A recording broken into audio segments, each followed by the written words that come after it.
Drama City Productions presents. You are plugged in for the Podcast Wrestling Society, where you can get dynamic weekly pro wrestling and MMA-related content.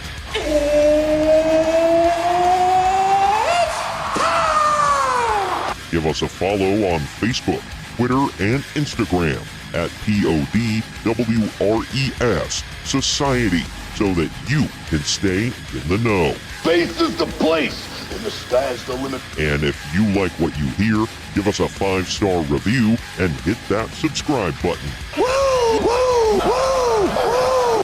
Now, your host, he is the one and only Troy Adams. This episode of the Podcast Wrestling Society is dedicated to the memories of Nikolai Volkov, Brickhouse Brown, and Brian Christopher Lawler. Rest in peace. Are you adequately prepared to tussle? It's the hottest independently run wrestling and MMA podcast in the world. It's the Podcast Wrestling Society. I'm your loving leader, benevolent host, Midwest Monster, and a true knockout in the podcasting world. I am Troy Adams, and joining me today, they are not beautiful people, but they're the best we've got. They are the Madison Rain and Velvet Sky to my Angelina Love. Give all of your love to Greg and Ramon. What up, guys? Can I be Lacey Von Erich? No. Who wants to be Lacey Von Erich? I want to be Lacey Von Erich. I want to be with her. Yeah, I was going to say Ramon is the one. Like, the hell. He's a little weird. You have to get used to that. No, if you want to talk about the beautiful people, you talk about all of them. I want to be Kip James. What? Oh, my gosh. He was a member of the beautiful people.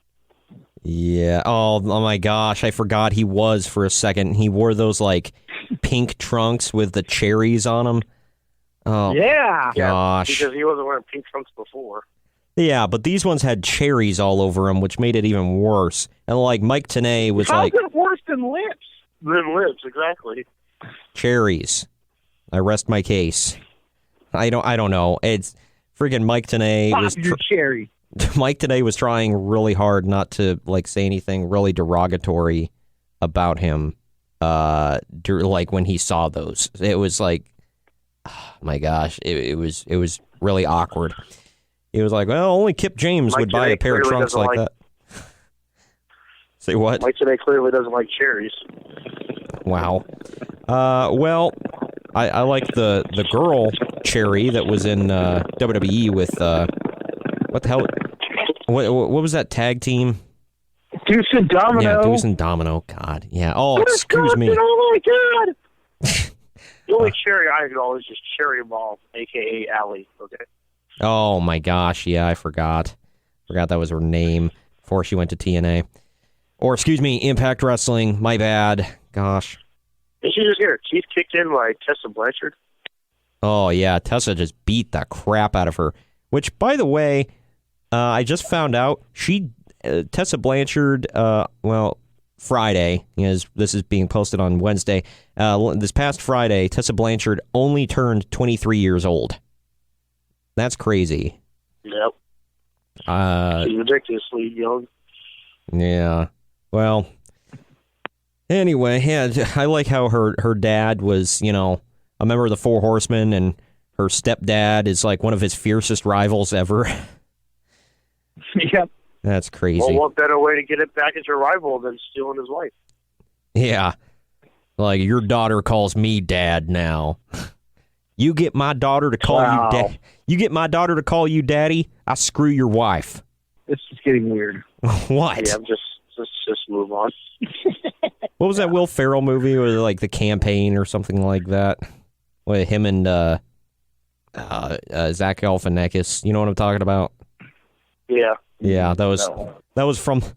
I'm like paraphrasing that movie. Anyway, anybody that will not be a shirt, by the way. But for all of you that do want some brand new Podcast Wrestling Society swag, we officially have a Redbubble store. So go check out redbubble.com/people/podcast-wrestling-society. It is on our Twitter and Instagram. It has a lot of cool It's on t-shirts. the gram, bro. Bro, we have a lot of cool t-shirts. More still to come, but the ones we have for now is you can get a Podcast Wrestling Society logo t-shirt or mug, clock, whatever. It's a bunch of different stuff you could buy, a bunch of different kinds of swag. But it's got our logo that's got the wrestling ring with the podcast name on it. You can see that on our Twitter and YouTube banners. You can get What's the List, Bro? You can get Uncle Dave says plans changed. You can get a Dayton with Destiny. Yeah, Dayton. Yeah, Dayton. Yeah, there you go.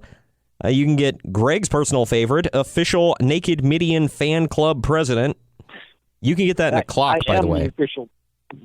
Yeah, you're the fan club president, but you can pretend to be Greg, which, I mean, take that for what you will, but you can... He's not just a founder, he's also a member. Yeah, there you go. Excuse me, I am the member. The only member, you're right. My God. You can get Hobos Still Rule in dedication to Hobo Championship Wrestling. You can get Ramon's favorite, Hobo Effin' Wrestling. Hobo Effin' Wrestling. You can get Hobo Mania Runnin' Wild. And then our third and final HCW shirt for now. It is the official HCW Hobo Championship Wrestling logo on a bunch of different kinds of swag. And then Greg's other favorite t-shirt. It is a letter to Mr. VKM, Vinnie Mac himself, from a Mark. It says, and it is written in purple crayon with backwards R's. It says, Dear Mr. Vince, I do not enjoy your product. Change it now, or I will continue to send you tersely worded letters. Signed, Mr. Mark. So there you go. The marks, bro. He's got the look, bro, and you can have the look, bro. Purple crayon. Exactly. And you, too, can have the look, bro, with some of these fashionable T-shirts you can wear around town. Get a T-shirt, get a mug, travel mug, a bunch of different kinds. You can get a And tank just top. remember, if you buy any of this stuff, TJ is going to personally call you at some point to thank you. I will not, but I will send you a tweet saying, hey, thanks for your patronage. That's as far as I'll go. I'll also send you a psychiatric evaluation. Because he bought this. How dare you Hey, insult it's so our cool. swag? It's cool swag. We're going to wear one of those shirts. Yeah, so there you go. Definitely go check it out. Yeah, the one you give to us for free. Yeah, go check it out. They some cool stuff. I spent some time making all this stuff. Like I said, some of the stuff you can even get a wall clock with this stuff on it. So if you want everybody that checks the time in your home to know that you are part of the Naked Midian fan club, then definitely order that clock now.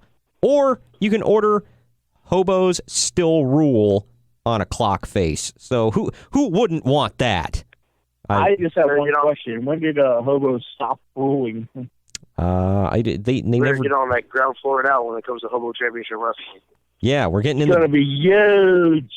huge, big league. Believe me, okay. You know it. I know it. Everybody knows it. Huge. Oh, man. But anyway, yeah, so that's that.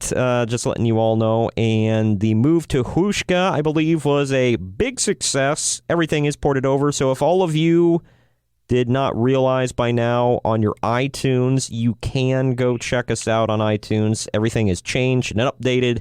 The new episode is up there, bros. So go check it out. Or just go to Wooshka itself and check that. If you go to our Instagram, Facebook, Twitter, it's all pinned up there, the latest episode. Check it out. I thought it was a very entertaining episode 1 of the reboot. I don't know about you guys. It was very fun. It was awesome. Yeah, I think we need to get a MySpace going, but that's a different story. Yeah, make Justin Timberlake I'm sure happy. it will. Wow. All right, well, I'm not getting a Tumblr going because that's not going to happen. No. But we have quite a bit of WWE news revolving around women today, guys. So it is a very female-centric episode. Always out for that. let's not get pervy with this, but, I mean, no promises. We're going to try our best, all right? So, the wording of this first story may get a little pervy for us here, but bear with me. The Wrestling Observer notes that WWE talent were, quote, strongly pushed to put over WWE's announcement of the All Women's Evolution pay-per-view. They also say that's what led to the cancellation of the previous date for a pay-per-view in late October, and it's why WWE moved the schedule around. Strongly pushed, huh? Well, I just thought they canceled for that show in Melbourne. Yeah, I thought so too. I didn't even think about this, but it's like, whatever, 2 shows in October or whatever. I'm not going to complain. Yeah, they move stuff around now. Now us here in the Bay Area get TLC. Yeah, how about that? I'm okay with that. Yeah, I and wouldn't as have far complained. as them putting it over, like that was pretty obvious. Like every promo started with them talking about it. I But know. my favorite part about the Observer is, oh yeah, WWE totally pushed them to do that. Yeah, no, duh. You're not even reporting anything. You're just reporting what you saw. Yeah, I know, right? It's like, rumor has it that Review, same thing. rumor has it that Finn Balor and Daniel Bryan are not tall men, says the Observer. That's going to be their next top story. Observer. Oh man, Plans change. Plans changed. Daniel Bryan is now 7 feet tall. wow. That does remind me. Kyle and I were there live for Raw this past week, and well, for all of you listening, it was 2 weeks ago now. But we were there live in Cincinnati, and I was trying to get a rise out of people. Like every time they had a Finn Balor thing where Baron Corbin made a stupid short joke with him, whatever. Like when he first walked up, I'm like, heck is going on? Then he walks up to that playhouse for kids, and I yelled really loudly, I get it, because he's short. Ha ha! And then I did it again when he made another joke like later on in the night about him being he made some comment about it, and I was like, because he's short. Do you get it? And like nobody. Do you understand this joke here? Yeah. He's not a tall man. Baron is tall and he is not. Like Cincinnati crowds are boring though. You can never get a rise out of them because, and I tried. Sure, bro, he's very tall. Yeah, well, I tried really hard all night, too, because every time Roman Reigns was showing on the screen, I cupped my hands around my mouth and I yelled, the big dog! Nobody said a word. And then when he came out... They're not Michael Cole fans.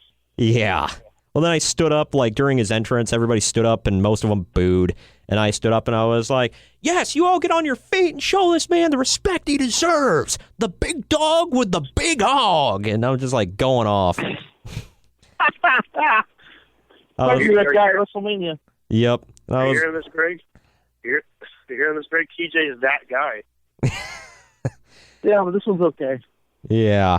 Well, I wanted to get like a rise out of it. Like people are like just so boring in Cincinnati, like and Dayton. No, it's always fun. You don't say. Yeah. It's fun to like try to like get them to laugh or something, but it's always like so frustrating when they're like, "Oh, well, that is not funny. I'm going to sit here and be pissed off all the time." Yeah. Well, there was a guy at WrestleMania. There was like 2 super marks behind us, and when that guy from NoDQ.com was cutting his promo about Roman on his way out, just like yelling over the boos, like them super marks were like, "We get it. You like Roman. Shut up and sit down." It's like, wait a minute.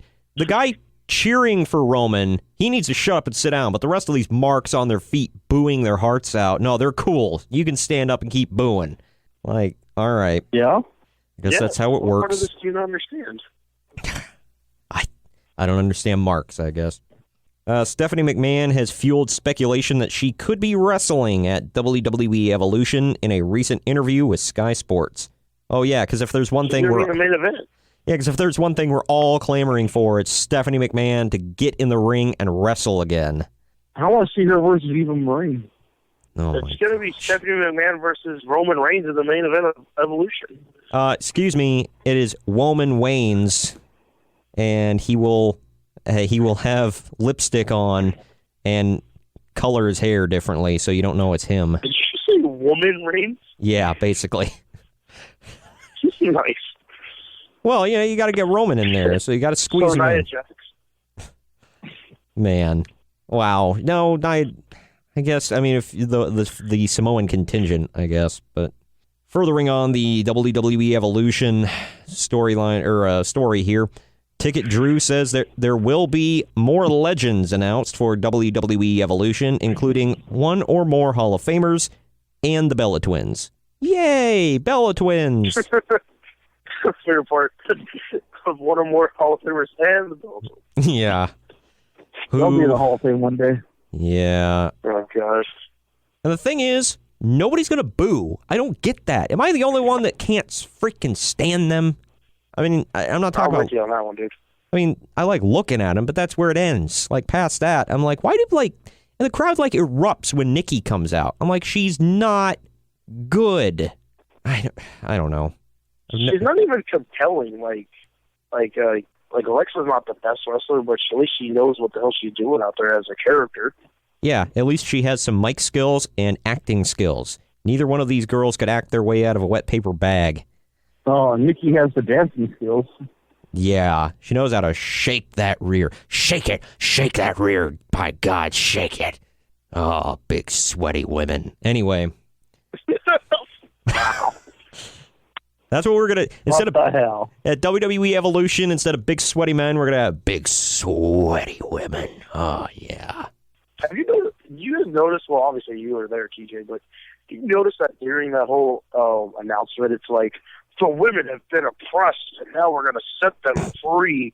Did you guys realize that you've been the one booking the women like crap for years? I know. And now you decided, maybe we're not going to book them like crap anymore because the fans yelled at us.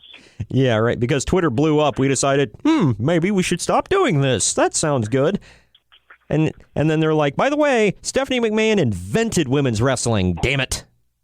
Yeah. And they broke the fourth wall. There was no such thing. Yeah, and they totally broke the fourth wall. We went from 30-second matches to main events. It's like, you booked the 30-second matches. What the hell? Exactly. Don't get me wrong, their talent pool like for the longest time sucked, but... Like, it's like this whole, they're overcoming such great adversity. And then they're like praising themselves for like doing it. Like, you guys also booked it one way, and now you're just not booking it like crap anymore. I know. Like... Whatever. It is what it is, I guess. There's continued talks of Nikki Cross being called up to the main roster soon. She has been working SmackDown Live house shows recently and was on the stage for the announcement of the upcoming WWE Evolution event. Yeah, and she went freaking, like, she acted like a little schoolgirl that just got told, like, she got picked up by her mom and was like, hey, we got a new puppy. She was like, oh.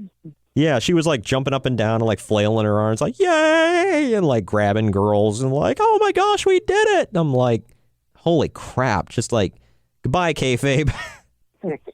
Like, isn't she supposed to be crazy and like hate everybody? And, oh, forget that. Screw it. Whatever. She's happy. Here we go. To be fair, no one probably knows who she was besides people that watch NXT, so it wouldn't matter about kayfabe either way. Which begs the question, why the hell was she there then? The main roster's introduction to her is some chick that dresses like she's from HCW going crazy at the corner of the stage. Well, she's dressed like she's part of Insanity, but no one knows Insanity is either. Yeah. You mean the job guys from SmackDown Live? Anyway. On a recent Wrestling Observer Radio, Uncle Dave speculated that WWE will take the titles off of current champions Carmella and Alexa Bliss before the all-women's pay-per-view in October because their, quote, matches have not been good, and, quote, that's tough because if you end Evolution with those two, there is going to be a struggle. Really, I mean, I agree their matches are not good. I mean, Alexa's are okay. But I don't really think WWE gives a crap. They haven't seemed to so far. I think Carmella's match against Becky on SmackDown is pretty good. Oh, man. Freaking Carmella's matches have been, like, torturous for me to watch. It's just, like, so boring. I'm like, man, I had a baby during this match. Except for that one at what was it, Extreme Rules. I was like, okay, this one's short, sweet, terrible, move on. That's because she can't carry a Oscar. I'm kidding. Wow. WWE Yep, is... he did say that. Yeah, needs to be smacked in the face with a shovel. She's beat Charlotte and Asuka twice. You guys shut your mouths. Oh, yeah.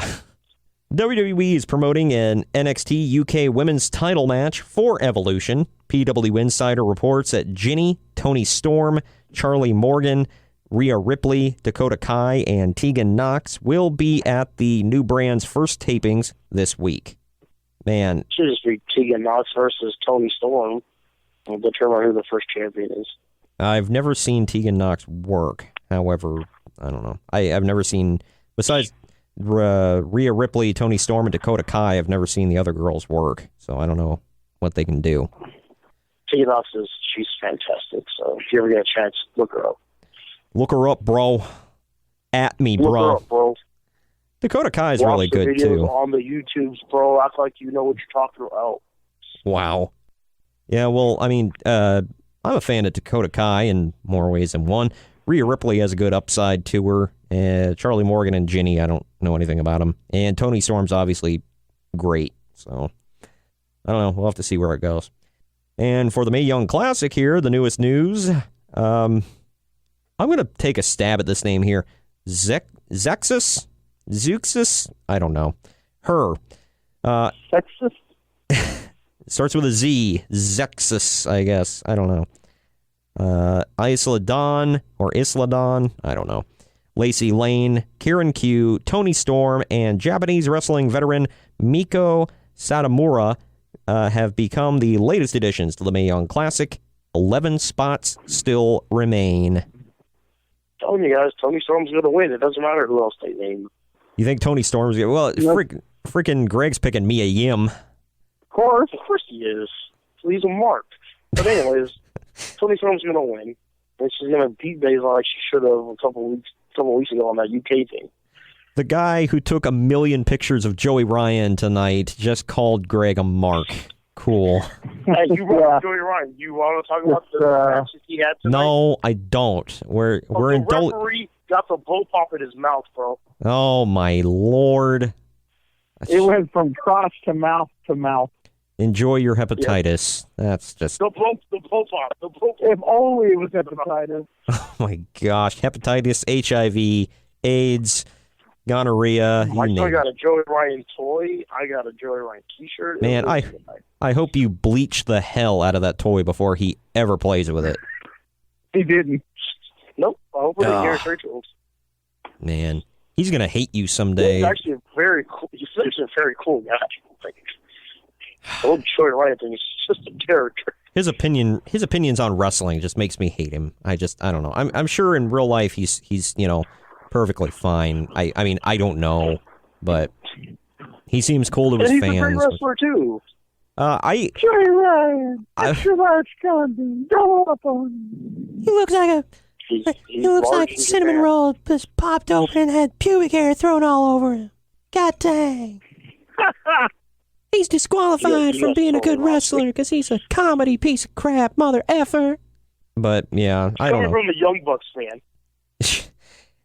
The Young Bucks do way less comedy in the ring than him.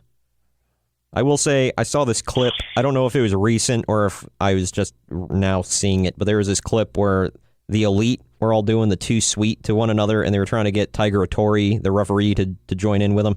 And they kept trying to get him to come in and too sweet, and then he just does the crotch chop at him, and they flip out. Filter by the referee. Yeah, but anyway, back to WWE news. Real quick. Speaking of the Young Bucks and Joey Ryan and women's wrestling, this week is the 4-year anniversary of the world's cutest tag team, Joey Ryan and Candice LeRae, beating the Young Bucks for the PWG Tag Team Championships. Yeah, after the Young Bucks wore boots with thumbtacks stuck to the bottom of them, and they super kicked the crap out of LeRae and had her sporting the crimson mask. Yeah, she was bleeding profusely. There's T-shirts for it. They're pretty cool. That's sick. Yeah. That's just tougher than you. That's what the shirt says. They'd be like, look, we're going to put this boot on with a bunch of thumbtacks stuck to the bottom of it, and we're going to kick you in the face. And I'd be like, oh, well, you can kiss my ass. That's not going to happen. And she took it, and she won the match. Yeah, how about that? That's the last women's story I have. Well, there's one later on, sort of, that doesn't really matter. But anyway, the expectation right now is that Roman Reigns is winning the Universal title from Brock Lesnar at SummerSlam, but there is apparently concern over how the match will be received in Brooklyn, considering the recent crowds. They're going to be booed. Duh. It's going to be booed, and then when Kevin Owens cashes in his Money in the Bank, it'll be cheered, and then we'll all be happy. Oh, God, please, can that happen? Can all of this happen, please? I know Greg's going to be pissed, but you like Kevin Owens, too, so you'll get over it. Craig, Oh, man. Craig, an internet darling is going to take away your precious Roman Reigns again via the Money in the Bank. So just get used to it now. First time it was via stomp to the face. This time it's going to be via pop-up powerbomb. Yeah, you guys act like Owens is really going to win that match. You guys are cute. Yeah, I know. He's winning that match? Hell no, he ain't. Man, I know he's not, but by God, that would be like, swerve, bro. He's going to win. I'm telling you guys right now. I'm not going to bet money on it, but I'm not saying I wouldn't lose my crap over it, because by God, I would. No, no offense to Braun Strowman. I love to see when people can get these hands. But speaking of him, Get these hands. we didn't get a dark match in Cincinnati, by the way. What we got was Jinder Mahal, Kevin Owens, and Sunil Singh coming out again and, talking crap for us. Lucky you. Yeah, they talked crap for, a hot second. Braun Strowman came right out. Owens bailed. Mahal got knocked down. Sunil Singh got freaking power slammed, and then Braun Strowman posed shirtless for the crowd for 10 minutes. How is Strowman the face in the situation when everything Kevin Owens said on Raw is 1,000% correct? Because logic, okay? God, Ramon. Because F you, that's why. Yeah. Got a point. Speaking of what happened on Raw in Cincinnati, here you go. Ticket Drew says that Elias will be in New York City playing songs from his just-released album, and that could include a performance at SummerSlam. How about please. that? Yeah, I know Greg would be touching himself during that performance.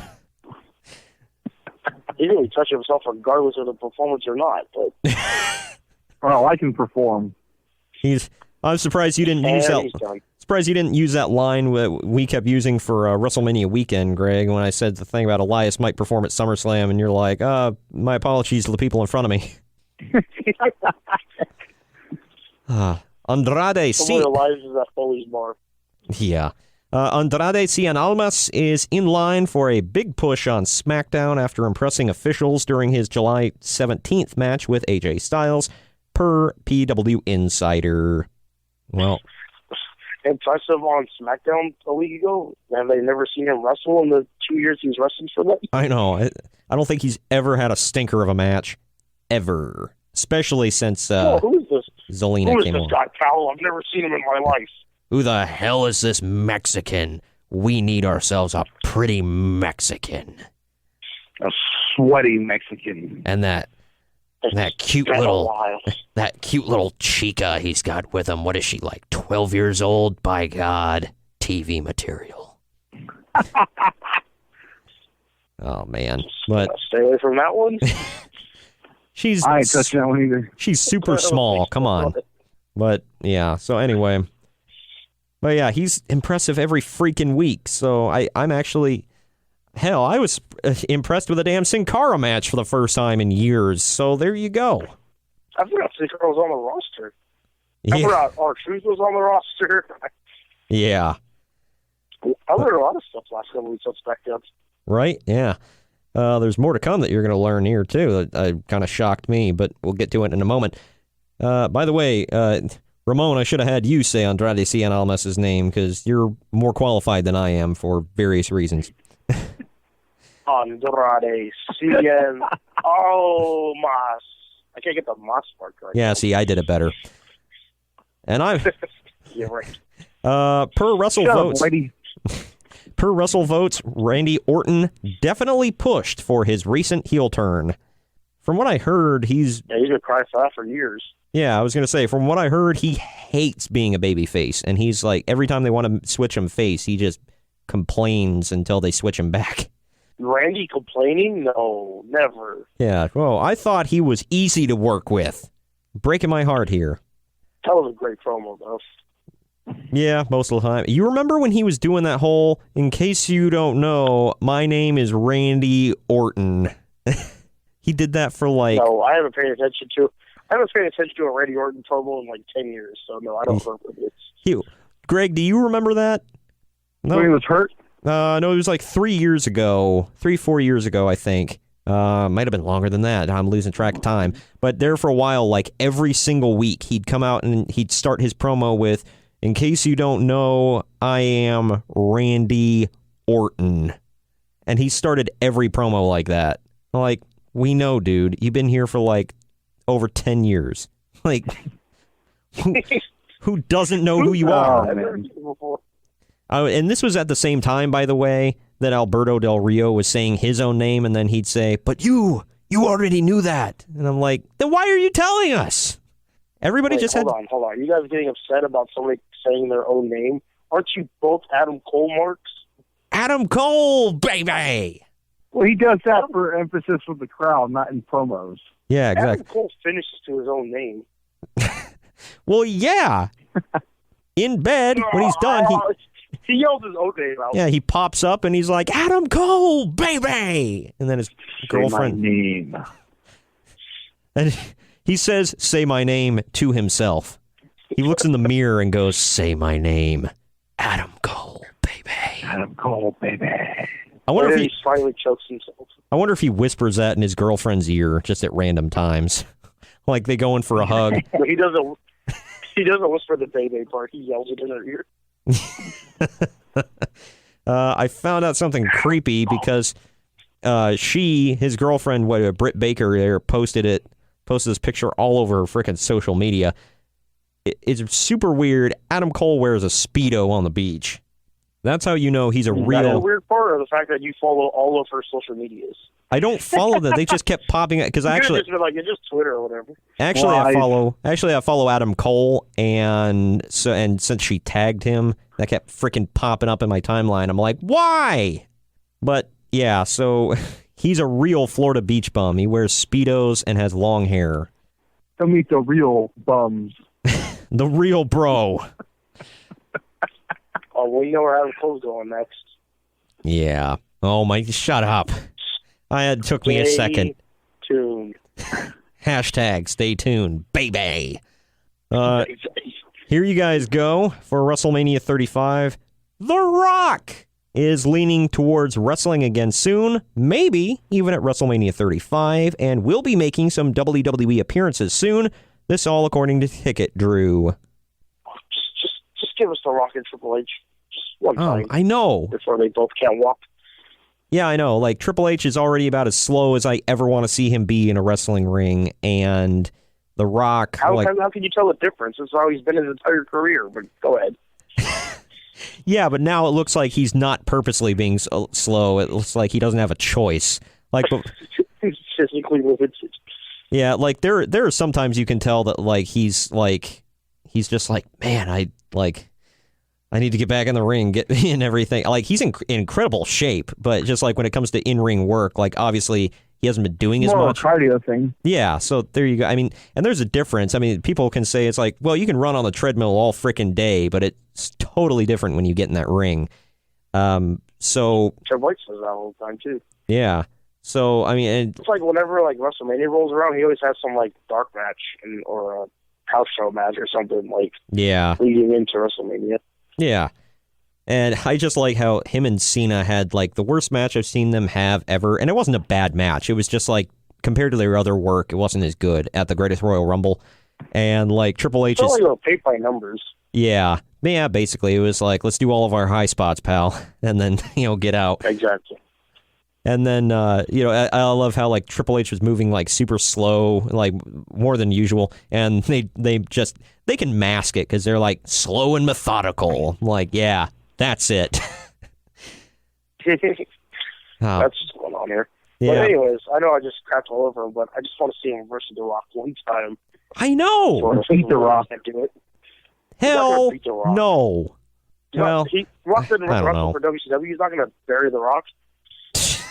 Oh my God, you said it. You freaking said it. We all know it, but you said it. Like, wow. Okay. I mean, when you look at, like, I didn't honestly think about it until you look at the track record of Triple H through the years. It's like Scott Steiner, Booker T, Sting, Jericho, and I'm like, wow. Wow. Okay. I mean, don't get me wrong. He should have beat Scott Steiner, but I'm just saying. Oh man, that yeah. Let's But I mean, Triple H is at this point in his career, though. I mean, back to him being slow and whatever in the ring. He's at this point in his career where you just want to see Triple H. You know, it doesn't matter really what he does. You just kind of want to see him.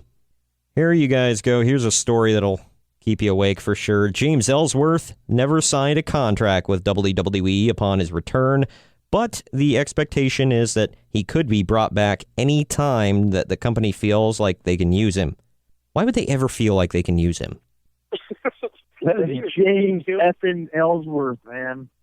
Well, somebody said he's going to come back as a luchador under a mask as Ellsworth. Ellsworth. Wow. Yeah, there you go. Contrary to prior... They're gonna light him on fire, bro. What the hell? That's what they should have done. Paige, when she fired him, should have been like, light him on fire, then he's gone forever, bro. Contrary to prior reports, PW Insider now says that Jason Jordan has not been medically cleared and is still sidelined with a neck issue. Oh, man. Okay, next story. Oh, just wow. I don't know what I'm going to do with myself. Oh, well, can't mourn forever. Anyway, here's another story. Here's another story that's just like three of them in a row, man. Just like boom, boom. TMZ says that Nikki Bella has again moved out of John Cena's house. She's looking for a 4-bedroom, $1 million home in San Diego. There you go. To be near Brie and, quote, figure herself out. Maybe she can sneak back into his house. I don't know. Maybe she should, figure out how to be a good wrestler and, get a personality. Then she can, think about John. How dare you? Is that a little too on the nose? Like, I don't know. She had a personality. She'd be Brie Bella. Wow. Oh, man. WWE is already working on ideas for SmackDown's 1,000th episode in October, says PW Insider. Are they going to do something big like Raw 1000? Or someone getting rock bottom, but then what's the point? Man, The Rock should by all rights be there. The show is literally named after his catchphrase. It's his show. Yeah. It's a Rock show. Actually, it's AJ Styles' show now. Yeah, that's the house that AJ Styles built. Oh, man. He already built it, but it's Paige's house, though. Yeah. That's a house that he built, but it's Paige's house, but it's Rock's show. Man, it's really confusing over on SmackDown. And it takes place on Rusev Day, which is insane. Yeah. That is insane. And Lana Day. It all comes together, man. Oh, yeah. By the end of 2019, WWE may expand the number of NXT TakeOver events to 8 per year, according to Barn Burner's No Holds Barred podcast. Good. What that down to? Oh, good. Who the hell is this sort? I was going to say 8 a year I don't think that's too bad, but I don't know. We'll see where it goes, but yeah. Last story I really wanted to go over real quick. I'm just going to brush through it real quick. For all of the doubters and the haters out there of WWE, although profit margins did not meet analyst expectations, the news had to be considered an overall positive coming out of WWE's second quarter business release. Just going over a couple of the numbers here. The revenue is reported at $281.6 million, and they finished with $10 million in profits. The positive results saw the stock at $85.01, an all-time record at this point in time. Oh, no. They're hurting. Now's the time to strike. Yeah, they're going out of business. What do we do? Stay tuned. Hashtag stay tuned. My gosh, the stupidity of these people. Man, they're going out of business. They're hurting. Like, they're literally going all up. And, like, literally every facet of the company is going up. The key aspect of a big jump in their profits actually came from the Saudi Arabia deal. How much revenue are they going to go up when fucking Fox pays them $1 trillion for Vinny's Fun Time Tuesday shows? Wow. Also, profits from the media division are significantly higher, likely due to the Saudi deal. Man, there's a lot of stuff. They got a UK and India TV deal as well that brought in a lot of money. Just in literally every metric, they're flying high, going through the roof, man. So whatever. All because AJ Styles. Yeah. Well, hey, he's the face that runs the place. He is. He's the champ that runs the camp. But that is that. So I guess before we move on to news from other places, let's should we go over the list, bro? Bro, yay! This is a top 5 list this week, only because Greg and I were talking about it a few days ago. It's like we didn't want to water down our list with this. Like, well, we had to go with 10, so I guess we'll throw this one on there. We actually wanted the 5 best. So it is the 5 best wrestling talk shows in history. And because I am the host of the show, I guess I shall go first, y'all. There we go. Number 5, I said A Flair for the Gold. Some historic things happen on there. And the debut of the Shockmaster, enough said. Exactly. The Debut of for the old. Yeah, like you and wow. You and I, Greg, were talking about this, the debut of the Shockmaster, Paul Roma being added to the Four Horsemen. Like, man, they're batting 1,000. Yeah. Yep. Lots of cool stuff. All right. Number 4, the Brother Love Show. I mean, we can make fun of it all we want, but... Any reason to get Bruce Pritchard on isn't it? Get your lipstick ready. Wow. Well, I mean, come on. Think about, like, the historical value, like, stuff that actually happened on the show. That's the other... Because, honestly, I didn't even consider that until I started looking back, and it's like, you know, different stuff that happened on the show. Okay, you can add it. And, like I said, it has to be top 5, so there you go.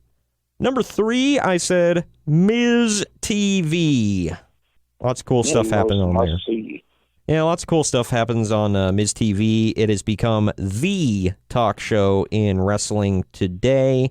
It's the only one they got, except for when Jericho makes a very rare appearance and decides to have a highlight reel. So, speaking of which, number 2, the guy who Miz stole his almost everything from there for a while, I said Chris Jericho's highlight reel.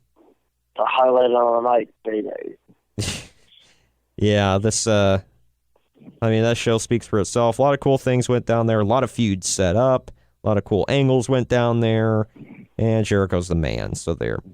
I like... Shawn Michaels' face went to the Geritron in Oakland, which was awesome. The insanely expensive Geritron 5000. And then, of course, number 1, what else would it be other than Piper's Pit? Oh, man, I thought you were going to say Cafe de Rene. What the hell? In the running was Carlitos Cabana, so there's that. So didn't Cesaro have? Dude, you're burying the lead. Wow, didn't Cesaro have like a show there for a minute, or am I remembering that wrong? I can't remember. Like I think he said a theme song, an odd theme song. If he had a show, maybe it had to be in all 5 languages. Yeah. Well, maybe, I don't know. Maybe we could have added, I'm trying to think of some other, there's the flower shop, you know, there was, Adrian Adonis' show. We got 2 more lists to get through. Yeah. All right. Well, those are our honorable mentions. But yes, we will take a break here real quick, let you know about another great podcast here on the Drama City Productions Podcast Network. When we come back, we will cover news from elsewhere, bros. Be right back. Small Town Mentality Podcast with your host, Ben. A podcast about nothing and everything. A podcast where we get together with friends, drink beer, and see where the conversation takes us. We don't edit. We don't care what people say. It's small town people with a small town mentality. It gets offensive at times, lots of swearing, and a whole lot of not caring. Available everywhere you get podcasts. You can find us on Twitter at STMPod, on Instagram at STMPodcast, and on Facebook at Small Town Mentality Pod. We'll see you there. Now we are back to talk about news from the wrestling world outside of the Big E. This one I know is Greg's favorite portion of the show. We're talking Impact Wrestling. We already did. We're talking about Tessa Blanchard. Now we can move on. Wow. Yeah, that is the story, I guess. Well, actually, according to Cage Side Seats, the numbers are in for the July 26th episode of Impact Wrestling, and viewership showed a modest increase. The viewer total was up to... they were 299,000, up from 275,000. According to the coveted 18 to 49 demographic, the rating numbers ticked up to 0.07. This was the fallout from Slammiversary, which was a well-received show. I actually want to go back and watch it because it looked like it was a decent show. Yay. I've literally never said that about it. Time. Yeah, I've literally never said that about an Impact show, by the way, but kind of wanted to watch it. The venue they were in looked really cool, I'll say that. They had a crap ton of lights and LED boards and whatever the hell else, so good for them. Last Impact story, Bound for Glory 2018 will be held at the Melrose Ballroom in Queens, New York, on Sunday, October 14th. I wonder if Large William will be on that show. William XL. William XL. My gosh. The real one. Yeah. Man, take us to the most common part of Queens. Oh, cool. Bound for Glory is going on there tonight. Mother of God. This one is a... we move on to the news from elsewhere besides Impact here. This one, both of our stories are actually PWG themed, which I'm sure you're super happy about there, Ramon. Of course. This premier California wrestling organization. Yeah. Well, this first one is bad for you guys, I guess. PWG tweeted that Matt Riddle will not be working the Battle of LA this year, as previously announced. Another sign that he could be WWE or New Japan bound. The King of Bros was actually my pick to win the Battle of LA. I don't know if you saw, but I guess CZW has a show come up in a week or so. They said, come see Matt Riddle on the Blast Indie show before going to WWE. They straight up put that on the flyer. Wow, so really? Like WWE is where he's going. Yeah. I wonder if he must have saw all the zeros on the check they were willing to give him, and he's like, you know what? Maybe I can give up weed for a little bit. He's still be smoking the dog. He just has to do it less frequently. Yeah. Well, speaking of the Battle of LA, that is our last story here from elsewhere, or second to last story, actually. Pro Wrestling Guerrilla has revealed the first round matchups for this year's Battle of Los Angeles. Night 1 is on September 14th. Non-tournament match that will go on that night is Walter and Timothy Thatcher versus Elijah Dragunov and Shingo Takagi, whatever. I don't know these people. I was saying, I know Thatcher and Walter; those guys are really good. I don't know who their opponents are there, but I know hitting really hard and I know that first team. Yeah. Well, the actual tournament matches here: PCO versus Brody King, SEMA versus Jody Fleisch, Bandito versus T-Hawk, Joey Janela versus David Starr, Flamita versus Puma King, and Ray Horace versus Adam Brooks. Night 2 is on September... is it going... I know like 2 of those guys. I know some of them. Night 2 on September 15th. Non-tournament match will be Bandito, Flamita, and Ray Horace versus SEMA, Desmond Xavier, and Zachary Wentz. The tournament matches are Walter versus Timothy Thatcher, who we just talked about is teaming up the night before. Travis Banks versus Shingo Takagi. Ilja Dragunov, I guess, or Isla Dragunov, I don't know, versus Jonah Rock. Jeff Cobb versus Darby Allin, whatever. DJ Z versus Robbie Eagles, and Chris Brooks versus Trevor Lee, who, by the way, replaced the King of Bros. Trevor Lee, the former NXT champion. Or no, Trevor Lee. Trevor Lee is the former X Division champion for Impact. He was. What did I say? NXT champion. I meant X Division. X Division champion. Yeah.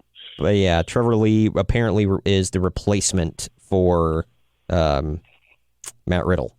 Yeah. Cobb almost won it last year. He was in the finals with Ricochet. Yeah. I think Cobb has a good chance, or Trevor Lee has a good chance of winning this thing. Yeah, I mean, it depends. I mean, if he's working for Ring of Honor, I don't know how much he's going to be doing PWG, but, I mean, he could go back and forth in theory, so you never know. Yeah, well, I mean, with him go, he might be, like you just said, might be leaving PWG soon. Yeah. But that doesn't mean they won't put him over. Right, yeah. Well, night 3, the non-tournament match, the only one announced right now, PWG Tag Team Champions, the Rascals, which is Desmond Xavier and Zachary Wentz, will defend against the Lucha Brothers, Pentagon Jr. and Phoenix. That should be a good match. Those guys are sick, so that match is probably going to be tight. 3/4 of them are Impact guys. Oh, yeah. The second to last story I have here isn't exactly a big one, but, whatever. Bandito, who I mentioned earlier, is involved in the Battle of LA shows, has been announced for All In. Yay. He's all in, bro. Yeah. Speaking of All In, normally the Battle of LA is Labor Day weekend, which is the same weekend that All In's going to be, so that's why it's later in September. Really? The 14th, 15th. Yeah, typically it's the first weekend of September. Well, neither one of these shows. I was going to say. Battle of Los Angeles isn't really televised, is it? No, it's always, I think, maybe streamed, and then they'll release it on DVD. Does PWG actually stream their stuff live now? I'm not sure. Because last I heard, because Cody was talking about this when he did a show for them not too long ago, he said the thing with PWG is he's like, if you're not there, then, you don't get to watch it until the DVD comes out. Yeah, so. They're very old school like that. I wouldn't be surprised if they didn't stream it at all. Yeah, I don't think they have a streaming. You guys catch it on YouTube and stuff later. Yeah, I've caught little clips here and there, but usually the only stuff people post from PWG is just comedy haha crap that's gonna go viral. There was one, I don't know if this was PWG or not, but where 500 people kept hitting RKOs one right after the other. But yeah. But usually whenever you see indie wrestling go viral, it's always some comedy haha stuff anyways. You never see amazing wrestling go viral. Yeah, once in a blue moon, but yeah, you're right. And then everybody always tags Jim Cornette in it hey Jim, I bet this'll piss you off. And it does. This is ruining his day. Yeah. Well, that thing I brought up to you guys last week where the fat guy set his leg on fire and then did the leg drop off the second rope and then couldn't figure out how to put himself out. So, yeah, Jim Cornette commented on that and he was like, I hope he burned to death. He set himself on fire and you didn't even bother to learn his name. No, I don't think anybody knows his name. Bro. He was... Set him on fire. Who set himself on fire, bro. We're going to set him on fire. He's gone forever. By the way, that is a t-shirt that shall be coming to Redbubble soon. Look for it, bro. But, you should have heard Jim Cornette. I hope he burned to death. Stupid Andy Backyard Mud Show, mother effer. But, yeah, so. Double cheese. What the hell? The guy who fell off a scaffold and broke both of his own ankles because, high spots. Oh, my gosh. Freaking, remember when New Jack said he was literally trying to kill Vic Grimes by throwing him off the scaffolding? Yeah, that was something. Anyway. No one says pro like New Jack, but go on. Yeah, nothing says just consummate professional like New Jack himself. Oh, Mr. Switchblade. But anyway, I'm sorry, that's Jay White. Anyway. Just Mr. Triple J White. Yeah. The Wrestling Observer reports this story will actually be pertinent to you guys. Tickets for the upcoming New Japan Pro Wrestling Fighting Spirit Unleashed event will be going on sale this week. New Japan announced that tickets will go on sale on August 1st, which, if you are listening to this podcast, they are already on sale. That is today, starting at 10 a.m. Eastern time, 10 a.m. Pacific time. That is, I'm not good at time zones. 1 a.m. or 1 p.m. 1 p.m. Eastern, 10 a.m. Pacific. Prices will start at $50 and will go up as high as $300 for Arena Premium Gold seats. Those who get the Premium Gold or Silver tickets will receive a currently unknown limited edition gift. This will be the third show that New Japan has run in California this year. Fighting Spirit Unleashed will take place on September 30th at the Walter Pyramid. Walter! Walter, starring Walter as well. Yeah, I hope he's on the show just so they can play off of that. Are you guys planning on going to that event? No, that's all the way down in LA. Doubt it. Yeah. I don't know. Well, yeah, I don't know if I'd go to that. If it was a week later during, when Survivor Series is in LA, maybe, but. Yeah. Hell no, because that'd be NXT. Yeah. Oh, yeah, but if it was on Thursday or something, that would have been perfect. By the way. They're going to skip War Games for that. No. Yeah, I wouldn't skip War Games for anything.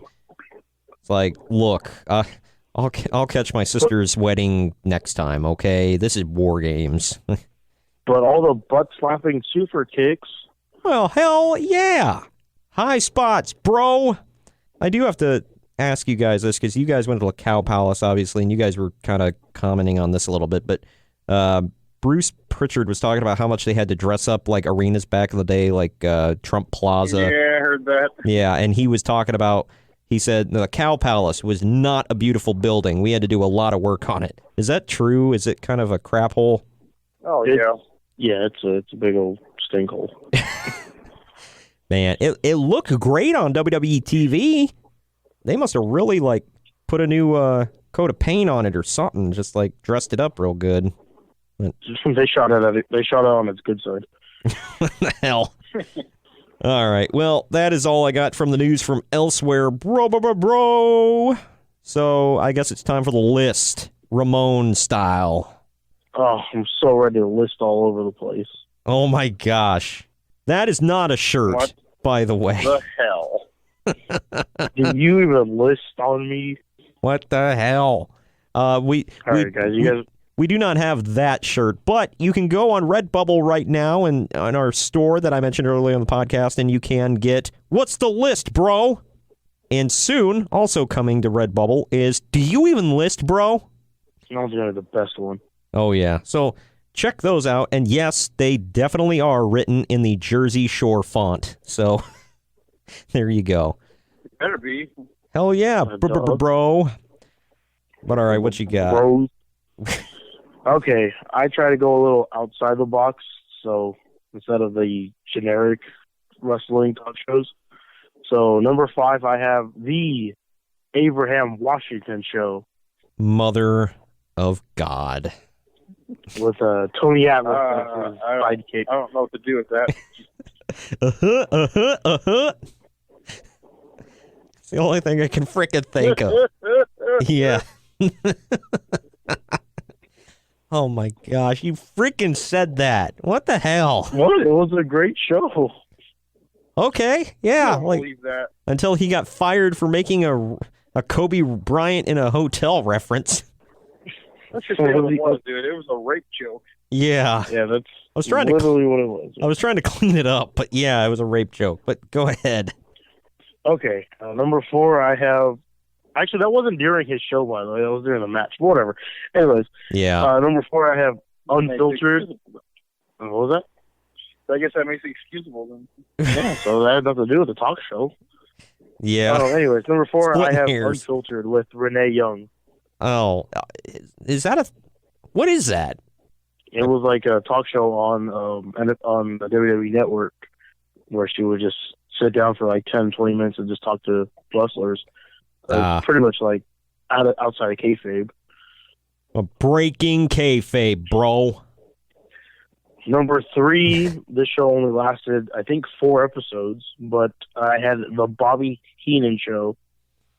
Oh, man. I've never seen it, but I've heard of it. That's also all we had on there was Heenan family members, so. Well, of course. Who else would he have on there? Well, yeah, but then he also had like those chicks he tried to make dance, the hogs, I think was he called. Oh my gosh, yeah, that's right. That's the one I heard about. It's when he had the Hog sisters. Yeah, and then he had he had that guy that was like supposed to be messing with him. Like Vince hired him just to mess with Bobby Heenan, and Heenan didn't know anything about it, so like completely unscripted. Yeah, and they kept making fat jokes at the chicks the whole time. Yeah. Yep. Oh my gosh. Number 2, I have Vinnie Mac himself as the host, Tuesday Night Titans. Oh man, yeah. Wow. Like that's. Yeah. Was that the one where it looked like an actual talk show set? It was, yeah. It was a talk show, yeah. Oh my gosh. I mean, we all know the real. pal.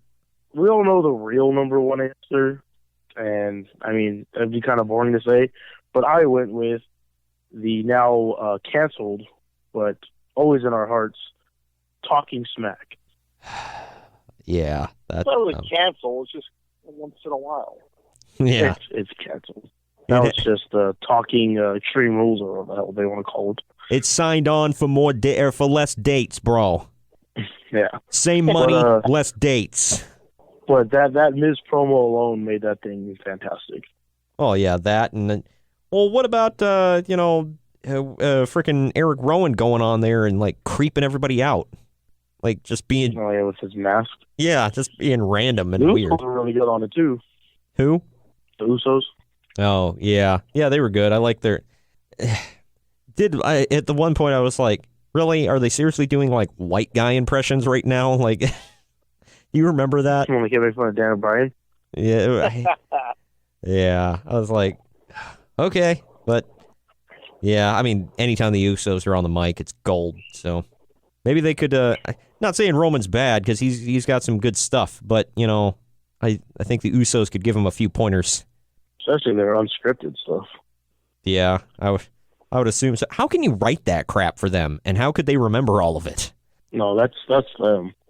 Yeah. Well, the one thing, speaking of Roman, while I'm thinking about it, it was a big thing on the internet not too long ago. I guess during the G1.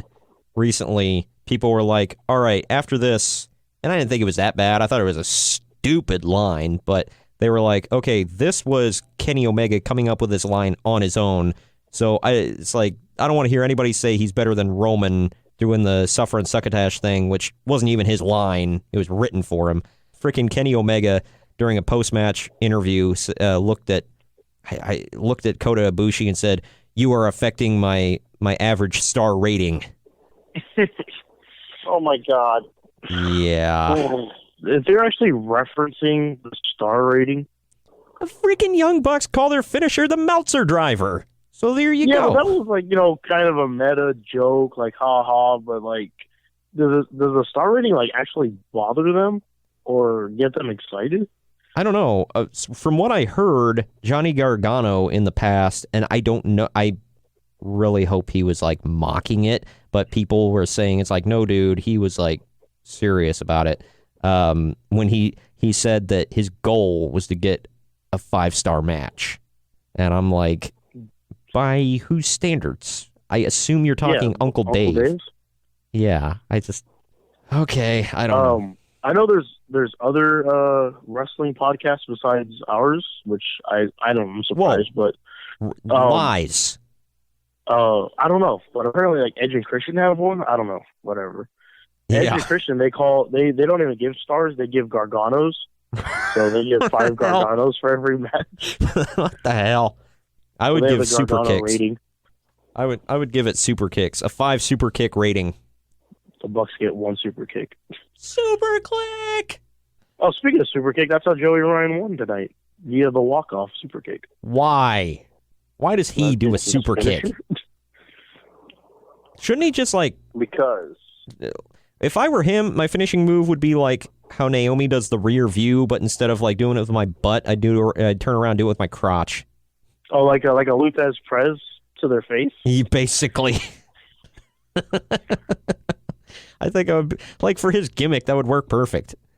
That would be perfect. His and gimmick. They just sell it for hella log. They're unconscious. His gimmick is he has a steel dong. Yep. That's, and he's a walking STD. But that's beside the point. Anyway. But yeah, good list, bro. Thank you. You shall be dropping off after this. Greg and I, the show must go on, so Greg and I will continue on with the news from the MMA world. But, yeah, we're going to take a... Ramon's got to run. He's got HCW tryouts. So. I got to get the word out. It's getting the word out, bro. Put in the boots on the ground, bros. Boots on the ground, tents in the cities, bro. Got to pop up the tents under the overpass. Got to scout, bro. You got to infiltrate the tent cities. Like, Greg and I were talking about this earlier. I made a reference. You know, there's a big problem here in Cincinnati where there's been this huge tent city that popped up that they made everybody leave so that they could sanitize the area. And they said, well, they just left. Some of them went here, some of them went there, and others, we don't know where they went. Well, hashtag stay tuned. Stay tuned. We know where the hobos went. But anyway, are people going to think we're, like, making fun of the homeless here? Because, I mean, I'm not trying to, but this is just like... I hope that's not what people would think, but, you know, if they do, then they're marks. It's a joke, people. Like setting a mother effer on fire. It's not a joke. He really is launching this place. It's not a joke. Yeah. This is real. Yeah. This is real. They will debut on, what, TBS? Whatever. They will have a huge show on TBS. They're going to TNT, right? Well, it's one of those two, yeah. One of the I Turner TBS stations. was the golden child. One of them. But whatever, it's going to get the show that's going to crush WWE. That's all I know. Exactly. They're going head-to-head with Raw 4 hours. They're going to start an hour earlier. Oh, man. Oh, please, yes. 4 hours. 4 hours of hobos. wrestling. Just smacking each other with moldy sandwiches. But anyway, we're going to be right... I'll pay to see that. We're going to go tell you about another great podcast here on the Drama City Productions Podcast Network. Thank you for joining us today, Ramon. Thank you. And Greg and I will be back to tell you all about UFC and, well, actually just UFC news because there's literally no news from elsewhere in the MMA world. We'll be right back. Drama City Productions presents. Hey, it's Ben here, host of the Regular Stories podcast, a podcast where I interview interesting people about their lives. These are not celebrities. They're not the elite. These are regular people, and these are their stories. You can follow us on Facebook at Regular Stories and on Instagram at Regular Stories. We are everywhere that you can get a podcast. We are on iTunes, Google Play, Stitcher, TuneIn, just about everywhere else. Look up Regular Stories Podcast. Well, we are back, minus Ramon. It's just Greg and I, as we mentioned. Ramon had to go, meet a certain promoter and have his tryout for a certain hobo-centric wrestling federation. So he couldn't be he couldn't join us for the rest of this. Well, he probably wore his Ohio State hat to it, though. So He has an Ohio State hat? Yes. Why? I don't know. Not that I'm complaining, but that's just kind of random. He's a huge mark for that team. I don't know why. Wow. Yet everybody here in Cincinnati craps on them. Because apparently Cincinnati is the one area of Ohio where they don't care about Ohio State. They like their tiny little colleges, UC and Xavier, whatever, which doesn't even have a football team, by the way. And UC, I guess you can say they have a football team. Skin, bro. Wow. The hell. Well, we are recording this after UFC on Fox. Alvarez versus Poirier. Is that Poirier? Dustin Diamond Poirier. Poirier 2. All right. So is the rematch, bro. Rematch. Oh, it was something. Yeah, well, let's just get into it. You want to cover just the main card, or do you want to go over, like, the prelim card? I didn't watch the prelims, so yeah, let's just do the main card. Okay. I just finished the main card. I can barely pronounce some of these names on the main card, let alone the prelim card, so I'm not going to the prelim card there. And speaking of which, out of the prelim, there was a TKO, a submission, and 2 decisions. So on the main card, there was decision, TKO. The first fight was a lightweight fight. Did you see Alexander Hernandez defeated Olivier Aben Mercier, I guess? Yeah, I couldn't pronounce his last name either. Yeah, I saw it. Okay, yeah, that one went to a decision. It was a unanimous decision. It was decent. Yeah. It was a unanimous decision, but the scoring was a little off. The first judge had it 30-27, and then it was 29-28, 29-28. Yeah, so it was, it's split decision. Yeah. But second fight, scoring was the same across the board. It was unanimous. It was a unanimous decision in 3 rounds. Joanna Jacek there defeated Ticia Torres in the women's strawweight fight. She looked great in a couple ways. Wow. Yeah, she won with a score of... she dominated her. They scored it 30-27 across the board, so yeah, that's what, she took, all 3 rounds? Yep. Yeah, so... she looked better than she did in the last 2 fights, I'll tell you that. Yeah, so maybe Jacek is back. But... Yeah, so maybe Jacek is officially back. So yeah, and she said in an interview that she will be champion again, but obviously that's going to take a little while because she got whooped in her last 2 fights with Thug Rose. Pretty bad too. Speaking of Thug Rose, when is she set to defend again? There's a little word, but I would bank on December. Wow, really? Like what? Maybe even November. Maybe in November in the Garden. Yeah, because I was going to say, why hold her off so long, and yet Jacek is right back in there? I don't get it with UFC. I don't get it. Well, she could be injured. I have no clue on that. Yeah, well, after beating the crap out of Joanna, I figured she would be the one injured. But, well, maybe she broke her fist. Punching her so hard in the face. Good grief. This next one you were talking to me about, this one ended in the first round, 4 minutes, 19 seconds. Jose Aldo defeated Jeremy Stevens via TKO from punches. He beat the hell out of him, man. This is the best Jose has looked in, 5 years. Yeah. This is the Jose that everybody feared and nobody wanted to fight. Yeah, he's back, bro. You're lying. Stevens is no pushover. Yeah, so there you go. And, of course, in the main event, it was, second round TKO in 4 minutes and 5 seconds. Round 2, Dustin Poirier defeats Eddie Alvarez. That's Dustin the Diamond Poirier. You need to get that right. Oh, Screech. yeah. Excuse me. Yeah. My gosh. Real name, by the way, not made up. Really what he calls himself. Dude, I guess he was a favorite going into this. Personally, I would have said Eddie was a favorite. And Eddie was made to look like a complete fool, man. It was embarrassing. He beat the former 2-time Bellator lightweight champion and former UFC lightweight champion, Eddie Alvarez. Easily. Man. So, I'm sure we're going to talk about Conor, because that's a big thing right now. Yep. Conor's next fight, which we'll probably get into, is probably going to be against Khabib Nurmagomedov. If either one of those guys falls out, I don't see how they don't put Dustin Poirier in there. He's right there now. It's the big guy. win. The guy. Big league. The guy. He's huge. He's only 155 pounds. He's huge. Well, and I know you are getting ready for UFC 227, Dillashaw versus Garbrandt 2. And Cejudo versus Johnson 2. Yes. As of the posting of this, you are officially 3 days away, taking place in the Staples Center in Los Angeles. I cannot wait, especially for Garbrandt and Dillashaw. So far on the main card, We've got Cub Swanson versus Renato Moicano. That's going to be a good one. Poliana Viana versus J.J. Aldrich. Women's strawweight. Middleweight Aldrich fight. is pretty good.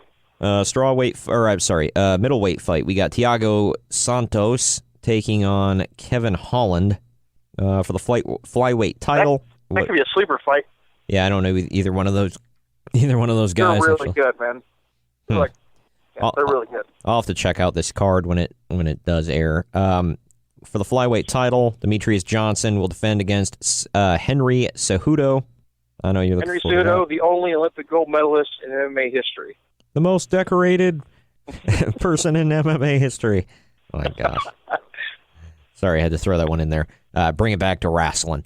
And then the main event, Bantamweight Championship, TJ Dillashaw defends against Cody Garbrandt. That is, unless somebody gets hurt. It's too close. I don't think it's going to happen. And I can tell you for a fact, all four of those guys always make weight, so that won't be a problem. So that's, we'll be fine there. Well, who else is going to miss weight and suck? My favorite line from you. Yeah. Oh, man. Well, the big news, real news from the UFC world on Thursday. From Fox. Well, this last card was on Fox, courtesy of MMA Fighting. On Thursday, July 26th, Conor McGregor appeared in a Brooklyn court to officially agree to a plea deal in regards to his chaotic April 5th appearance at the Barclays Center, where he and several associates rampaged throughout the loading area following a media day for UFC 223. McGregor pled guilty to 1 count of disorderly conduct and will have to participate in 5 days of community service, as well as up to 3 days of anger management evaluation. He will also pay restitution for the damages to the bus. However, the incident will not go on his criminal record, and perhaps most importantly for the Irishman, his travel visa is unaffected. That probably was the most important. I didn't even think about that. Yep. Dana White told TSN, Conor has faced a lot of repercussions. Conor has lost a lot of money and a lot of time. And yeah, Conor and I are good. We're good. Okay, 2 things. Number 1, a lot of money. He's got Mayweather money now. He's fine. Yeah, dropping the bucket money. And two, of course they're fine. That's his biggest draw. The money maker. That's like Mrs. Face. Yeah, right. Really is. So yeah, oh, man. That's like. Of course they're good. Now he's going to go make a marquee fight in Madison Square Garden between him and Khabib Nurmagomedov. I guarantee you it's going to happen on November 4th. Well, that's like. I bet my life on it, unless someone gets hurt. Well, that's the fight they're going to make. That'd be like them arguing over, well, it looks like Dana White and Brock Lesnar are on the outs. It's like, no, Brock can make him money. Exactly. Dana White will never be on the outs. It's like throwing away a pot of gold, dude. Yeah. Here, I don't need this. Yeah, he will never be on the outs with anybody that can make him money. Like, that's a fact. He's like Vince. If Vince sees dollar signs in you, he'll let you back every time. Oh, yeah. I mean, how many people has he brought back over the years? Vince? Yeah, but yeah, he leaves that door wide open to all the people that have, either done him wrong or he's done them wrong or, some combo. I mean, he let the Warrior back. He let Hogan back multiple times. Yeah, just like everybody. Friggin' Stone Cold took his ball and went home. They literally crapped on him on WWE TV, and he came back. So, there you go. Yep. Just like literally, the only person who think you would let The Rock back? Yep. The only person who didn't ever come back and who was on the outs with WWE until his untimely demise was the Macho Man Randy Savage. Think about that. That sucks. Currently CM Punk, but I still think one day he'll be back. So perhaps he's getting up there, and I mean he's not like old or anything, but he's getting up there, so he's wasting a lot of time playing fighter right now. And I guess he'll be back. He's a comic book writer now as well, so I don't know. But yeah, I mean we all know they'll all come back. We all know the rumors as to why the Macho Man was on the outs, and Bruce Pritchard. The rumors and innuendo. Yeah, Bruce Pritchard himself says he doesn't know for sure, and he doesn't believe it. However, he says they were, like, everybody was told flat out, don't bring him up. He's gone. He's not coming back. Don't even mention him. So that should tell you something. I don't know. But anyway, back to the let's get away from our scripted wrestling here. Back to the MMA news. According to the industry sources, wow. According to industry sources, the current estimate for UFC 226 on pay-per-view is 380,000 buys, which is in line with how the early returns were trending. It would put the July 7th show in line with January's UFC 220 for the biggest number so far this year. Yeah, 26 was a good card. Yep. I believe 227 will beat it, but that's just me. Well, yeah, Garza and Dillashaw's been boiling over for a while now, so. And you got Mighty Mouse defending against Cejudo. So. And this could be Mighty Mouse's last fight in that division. I mean, he swiped it out now. He has no choice but to move up. Yeah. So. Like, who else does he have? This is his second fight. Yeah. Nobody. He's beaten everyone, and he's already going through it again. He reminds me of Anderson Silva in his heyday. Yep. Just start over. Just keep whooping him until somebody finally steps up. Yep. I don't know. Well, yeah, because it's like, what the hell else does he do? I mean, the dream match right now is him and TJ Dillashaw. But yeah, one of them will have to either step down or step up, or they could have a catchweight fight, I guess. They've already fought once. Dillashaw's his only loss. Like, Mighty Mouse only has one loss. It's TJ Dillashaw. Wow. But like now, they're both huge names, so now it's more of a super fight. Well, if they both win on Saturday, it could be. Yeah, if they both win, I don't know how you don't make that match for December. Yeah. I don't know how you don't do it. Yep, because, man, I don't know what. I mean, I'm sure Dillashaw has other contenders in the bantamweight division. I don't know, but yeah, bantamweight's pretty stacked. But this is a fight everyone wants. Yep. Well, and I think Demetrius Johnson moving to that weight class because of what he's done, I think that warrants an immediate title shot. I mean, I think that's fair. Yeah. I mean, why not? He's already established. Right. Well, the one fight that you wanted to see that has been pulled off of the card, as we mentioned last week, due to a broken nose, Volkan Ozdemir was pulled from the fight against Alexander Gustafsson, and they just scrapped that fight altogether. No replacement. Yeah, because Gustafsson is hurt too. Seriously? Wow. Yeah, so it was never going to be replaced, unfortunately. Good grief. I hadn't heard the news about this is the thing, man. Every time I go to a Staples Center UFC event, someone gets hurt. I think Weidman got hurt the last time when he was supposed to fight Vitor for the middleweight title. Yep, I'm seeing it's pretty ticks. Right now, MMA Junkie. Yeah, scrolling through the news, I just saw that. I'm trying to figure out what happened here. As I said, Ozdemir bowed out with a broken nose. Gustafsson out with a minor injury. Injury occurred last week. As of this, it'll be 2 weeks ago. Since that time, we have been working closely with the UFC doctors, our doctors in Sweden, and the experts at the UFC Performance Institute. We have been advised that Alex has a minor injury and he will not be permitted to compete at UFC 227. But they don't say what the hell his injury is. So, I don't know. Well, he's still waiting for Cormier, but I don't think Cormier is going to fight at 205 anymore, so. Yeah. That's just my personal thought. Yeah, Gustafsson hasn't fought since last May. Yeah, it's been a while. He last beat Glover Teixeira. So, it's been over a year since Gustafsson fought. And he's still number 5 in the latest USA Today Sports light heavyweight rankings. I mean, who else is there? When you haven't fought in over a year and you're still number 5, is that division just like that weak? Yep. Yeah, I mean, it's been on pause too because Cormier was hurt, and now he's a double champion. And is he going to still fight in that division? I assume he's not going to defend both titles, but I don't know. I could be wrong. I don't know what his plans are, but I think he's going to stay at heavyweight personally. He should. I mean, why move down? Why defend both titles? It's just, I don't know. That's a lot of work. I mean, if I were him, I'd just give up the light heavyweight championship and just let it go. Well, he doesn't want to fight Cain Velasquez, which eventually is going to happen.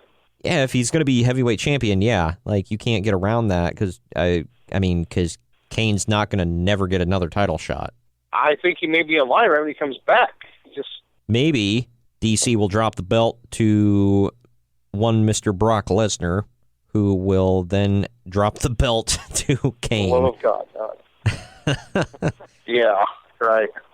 We'll I don't know. see. He did well against Kane last time. Wink, wink. Yeah. Well, like I said, he'll get another scar under his other eye, so there you go.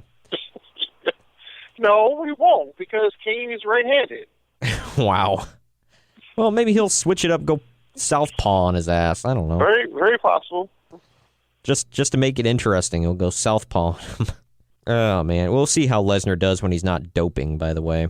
I don't know. His first We'll be interested to see him against a wrestler who's a better wrestler than him. That'll be very interesting. Yeah. Well, he's also bigger than Daniel, so he might be able to overpower him in that respect. So, I mean, you never know. From what I heard, he could hold his own against Kurt Angle, who's a freaking wrestling machine.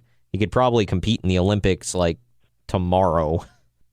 Not in the WWE ring. That's a completely different, thing. But I think Angle is, Oh, Brock never competes in the WWE ring. Well, I'm talking Angle, but yeah, no, Brock neither. Yeah, he's playing the hits, man. That's all he does. Suplex, suplex, suplex, F5. Unless it's Roman. Wow. Unless it's Roman, then it's suplex, suplex, F5, suplex, suplex, F5, rinse and repeat. Yeah, but don't forget about the 10 Superman punches, too, though. Yeah, that too. The last MMA or UFC story that I have, Antonio Carlos Jr. will take on Elias Theodoro, or Theodoro? I don't know. Walk with Elias. Wow. They will compete at UFC Sao Paulo. I don't know either one of them dudes. Don't know, don't care, unfortunately. Yeah, it's taking place in Brazil, where they're going to throw a lot of Brazilians, and we have no idea who the hell they are on that card. So, don't know how hyped I am for that one. But it looks like I don't know, there's UFC Lincoln that they've been building up to, and UFC Sao Paulo. Yeah, Nebraska. Yeah. Where are we going? Nebraska. Oh, man, that's going to be a barn burner. How do I get? Yeah, literally. Yeah, you're going to have the show in the damn barn. My gosh. But yeah, so that's kind of a light week. Some big stories, but kind of a light week as far as UFC news. We covered some news that, as I said earlier, I didn't even know happened. So there you go. But yeah, that's you got anything else that I hadn't touched on? Yeah, they set Fedor versus Chael Sonnen for October 13th. That's official. But anyways, it's actually going to be the day after the other fight, or the day before, one of the other two, between Bader and Mitrione. That'll be interesting. What year is this? I know, right? Freaking Bellator, man. It's like 10 years behind Bader the and times. Mitrione's not that weird. But the thing there is Bader's the light heavyweight champion. He's facing a heavyweight in a heavyweight tournament. So, and Chael Sonnen is a freaking middleweight, so he's fighting 2 weights above. I know. Bellator is all kinds of messed up, man. I don't even know what to say about it. Freak show is what it is. Well, yeah, they're thinking about letting 50 Cent get in the cage. I'm not lying. I'm not gonna lie though. I am gonna watch Chael Sonnen versus Fedor. Well, hell yeah, he'll talk your eyes onto the screen. It's intriguing to me. I want to see it. I think we all do, which is odd. I don't know. Well, there you go. We talk crap about Bellator, but there you go. We just said it. Yep. Well, while we're on the Bellator news here, just real quick. Somebody named Paul Redmond signs with Bellator. Apparently, he's an Irish lightweight and former UFC fighter. So he's probably friends with Conor McGregor. Yeah, he's like 14-7 is his record, and he's coming off of he sucks. Okay. Yeah, and he's coming off of a knockout loss to. I'm not even going to try. Grejjan Zadzinski. Man, I don't know. That was my old college try. But anyway, he came off of a loss to that guy. Yeah, that guy. A couple of more bookings just popped up for UFC recently. Alex Oliveira will take on Neil Magny at UFC Sao Paulo. Neil Magny still fights. Wow. Is he old? No, not really. He's just not that great. I guess great enough to keep getting fights up. By the way, I just found this. I thought that was funny. The guy I mentioned earlier from UFC on Fox 30, Olivier Aubin Mercier. I guess his nickname is the Canadian Gangster. I thought that was George St. Pierre. No, he's Rush. So I don't know. But the Canadian Gangster, really? Like, do they have gangsters in Canada? That just seems like an oxymoron. I don't know.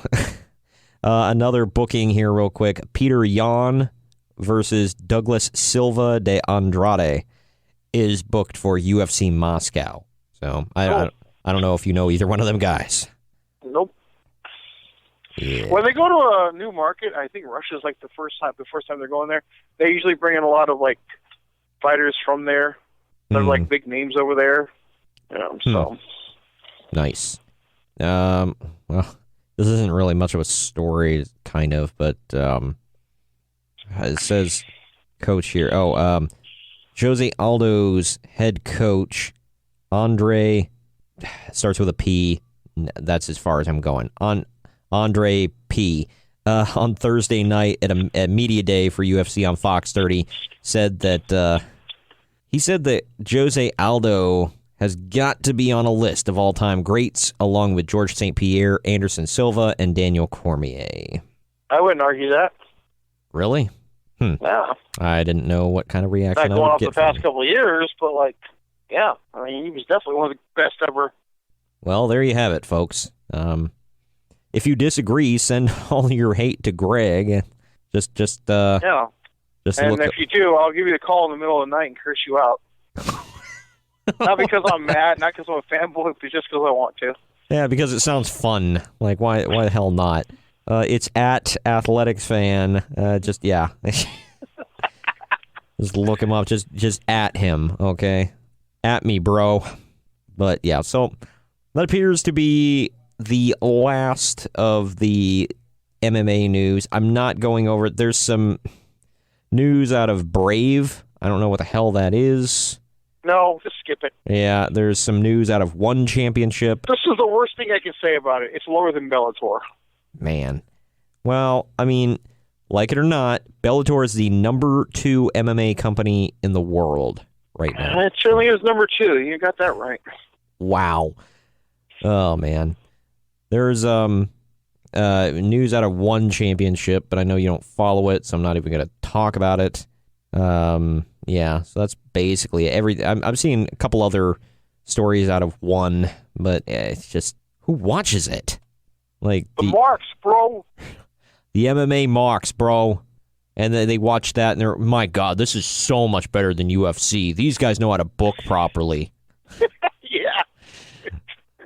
Oh, man. At least with New Japan as a following, with stuff like that, no one even gives a damn. People show up because they're like, ooh, people punching each other in the face. Sure, I'll buy tickets. Ooh, $2 beer. Yeah. Man, I'll say this. I got a beer at the U.S. Bank Arena here in Cincinnati. $8. I was like, kiss my butt. Well, okay. Get ready for this then. AT&T Park, San Francisco Giants. True story. Their beer is $20 a cup. I am not joking. Is it a large cup? I mean, not that that's defensible, but I don't know. I just know it's $20 a cup. That's all I know. Mother of God. It's been on the news everywhere. It's like the highest priced cup in all of baseball. Why? I don't know. Oh, my gosh. I don't know. Here's an odd stat I heard years ago, just a real quick thing while we're on the subject of baseball fields.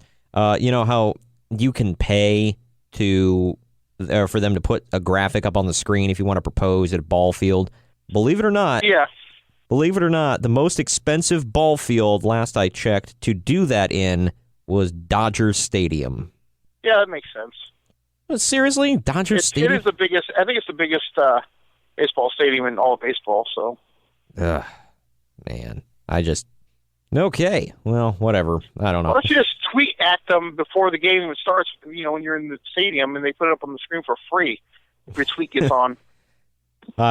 Either that or I don't know if they comb through those very well, because they might be looking at it and they're like, whoa, you didn't pay us.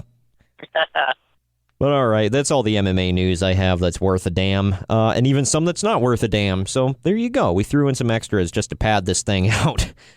But yeah, Greg, so I read my list. Ramon read his list. Unfortunately, he is not here to hear yours. But yeah, so what's... Unfortunately, he's off, big things about to happen for him, man. He's living his dream. He's cutting promos on Facebook Live and, getting some pointers. So that's... yeah, if all goes right, he'll be out there and hang out with you soon. Oh, my gosh. Yeah, him and his frickin' Joey Ryan t-shirt. That thing was something else, man. All right, bro, you got... I smell Joey Ryan coming to... You can smell AIDS? All right, let's definitely move on now. Yeah. All right. All right, bro. What have you got? What do you got in for your top 5 wrestling talk shows? There, Hulk Brogan. Oh, okay. Yeah, these 5 shows were all so good they made the list. Bro. All right. Wow, we got a couple mixes in there. Number 5, I said. A flair for the old. I mean the gold. Wow. You went with... You made a... You and freaking Ramon both made that Hollywood Blondes reference. Yeah. Man. I said flair for the gold. Alrighty. Yeah. That same position I had it on mine, too. It was, it was the debut of Shockmaster and Paul Roma, man. Come on, yeah, man. That show was just epic. Got to make it on the list. Smoking Bro Frazier. Wow. That was a good one. Number 4, maybe one of my favorites is the highlight reel. Number 4? You should be ashamed of yourself, but all right. Sorry, I like the other 3 better. How dare you? You know what? Just for that, you just made the list. Bro. Brose Aldo. We're going to slit his throat, bro. All right. What the hell? Man. I don't even get that one. I don't know if I want to get that one. That's what Vince Russo said about how Austin's going to beat Kane in the first blood match, remember? Oh, my gosh, yes. Richard talked to him and goes, how are you going to bust Kane open? And he's completely covered in clothing. He goes, bro, he's going to slit his throat, bro. He's going to bleed all over, bro. My gosh. Then he's gone forever. Oh, my God. This is real, folks. This is not made up. Yep, this stuff was said. It's in the archives. Go check it out. BrucePritchard.com. Wow. All right. You got to cross-promote. YouTube.com/SummerWrestle. Podcast, by the way. I just got to say. Yeah. It makes the list, bro. Number 3, I said Miz TV. Wow. Oddly enough, I thought you'd have that higher, but okay, because I know you're a huge Miz mark. Yeah. So. I kind of am. Yeah. Does that mean you're a Miz Marquee? Get it? Like Biz Marquee. I get it. All right, sorry. That was really bad. But anyway. It got a laugh. I was sad at Miz TV, the one he dedicated to Roddy Piper. I was really sad. But man. Yeah. I think that's the only one I've been to. Oddly enough, or is it weird that it's like it's not the highlight reel, which was the direct ripoff of it. No, it's the ripoff of the ripoff of it that was dedicated to the original. Yep. That's funny. Yep. Number 2, I said the Cutting Edge. You like the Cutting Edge better than those last 2 you mentioned? I did, yeah. I forgot how much of an Edge mark you were. Not that I didn't you were. Whatever. But, dude, when he retired, I cried, bro. Seriously? I was upset, but I didn't cry. I think the only thing that I cried about in wrestling, two things was that I can remember off the top of my head. Maybe a couple other deaths, but it's always been deaths. It was like the death of Owen, the death of Eddie. I didn't cry with Benoit. It upset me, but I didn't cry. Then I think I got pretty choked up when Roddy died. That one hit me pretty hard. Yeah, man, I was at the Raw when they did a tribute to him, and at the Raw when they did a tribute to Heenan. Like, man, why does this keep happening to me? You're bad luck, dude. What the hell? Quit going to Raw. Apparently so. So it's always in San Jose, too. Good grief. San Jose sucks for Raw, man. People keep dying right before they go there. Sucks, man. That hurt. I bet. And also, it was in San Jose a couple years before when I met Piper. Damn. You got to meet Roddy Piper? Screw you. Yeah, he was coming out of his hotel, and like was shaking everyone's hands. So my brother and I were on our way to Access, and we passed right by the hotel where they were staying. Oh, how you doing there, son? Come over here. Let me pet you. That's something Bruce Pritchard said he liked to pet people. I don't know. It was weird. Oh. Well, hey, good transition, because my number one is Piper's Pit. Well, you didn't cover number 2, bro. Yeah, I did. I said Cutting Edge. That's 5. Oh, I thought that was 3. Yeah. Okay, yeah. You're right. Whatever. I'm off. Whatever, Alphonse Bro Soriano. I'm getting him in today. He's just off right now because he's really jealous that Ramon's at HCW tryouts, and he's stuck in Cincinnati rooting for his precious Bengals to win all this stuff. Bite me with that one. Of all the stuff I just said, that's the one that gets to bite me. Exactly. Brose Canseco. That may be my favorite one.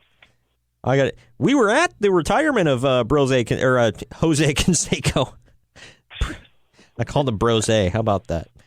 But we were at the retirement of his number. You remember? Or no, I'm sorry. I'm getting him. It was Jorge Posada. What are you talking about? It was Jorge Posada. Posada. I'm sorry. Yeah. I'm getting Jose and Jorge mixed up. My bad. I did. Send your hate tweets racist, bro. Send your hate tweets to @PodRestSociety. That was bad. But we were there for that one. Yeah. And then I didn't know this was a thing, but apparently they do Hip Hip Jorge, or they did. That one in Yankee Stadium. That made me laugh. I would have laughed more if my Indians weren't getting the hell beat out of them, but yeah, it made me LOL. So I thought it was funny that the woman we were sitting next to, she's like talking to everyone, trying to convince them, are we going to get this Hip Hip Jorge's chance started or what? Are we going to do it? She's like really adamant about it, like they're the only ones in the entire section doing it until like the entire stadium did it. Wow. Good Lord. Then there was that dude that was like the super Yankee fan down in their Hall of Fame that was like going on, man, and he was like pointing at the statue of like Yogi Berra, and there was like a little kid there. He's like, you know who this guy is, man? Yogi Berra, man. He was like one of the greatest catchers of all time, man. And he looks over you at your Mets jersey. Yo, how many championships you got over there in Queens, man? You know what's funny? I was just talking about that, Ramon. And what's funny is the Mets actually went to the World Series that year. That's what was funny about the whole situation. I know. Like, I know they lost, but they still went. So, like, how many championships you got here in the Bronx, bro? Got 27. Oh, my God. We only won 5 of them, but we bopped to the 22. It counts, bro. Holy hell. Send your hate tweets to @athletics fan, whatever. It's in the name of why I say that, whatever. Yeah. Holy hell. Anyway, yeah, so a good way to transition out of that by crapping on other teams, other sports teams. But it is SummerSlam season, bros and broettes. So now that we are officially in August, we're going to do a couple SummerSlam-themed lists, bro. I figure next week we can go over the top 10 SummerSlam matches that weren't the main event. You like that one? Oh, gee, I wonder what number 1's going to be. I don't know. I have to go back and look at my list. Bro, I actually haven't even... If you get it wrong, I get to slap you around. Well, I know one of them involved a ladder, but that's just one of them. Either way. Another one involved a pole. Oh, hell yeah. Sounds like my love life. Anyway. Wow. Lord, I apologize. You got a stripper pole in your room? I don't want to know. Look, don't ask questions you don't want the answers to, okay? That's all I'm saying. But anyway, yeah. I don't know how to close out after that. Just roll credits, people. But Roll Tide. Wow. Thank you for joining me today, Greg. Yeah, it was fun. And second half a little more fun than the beginning because, I was tired as hell. Yep. Yeah, it happens. But all right, we will come at you next week and definitely. And real quick, next week we'll get an update on Ramon's HCW tryout too. Oh hell yeah! He'll keep us informed, bro. And also take a look at our YouTube page. I will try to keep it updated with the archives. Later, y'all. Later.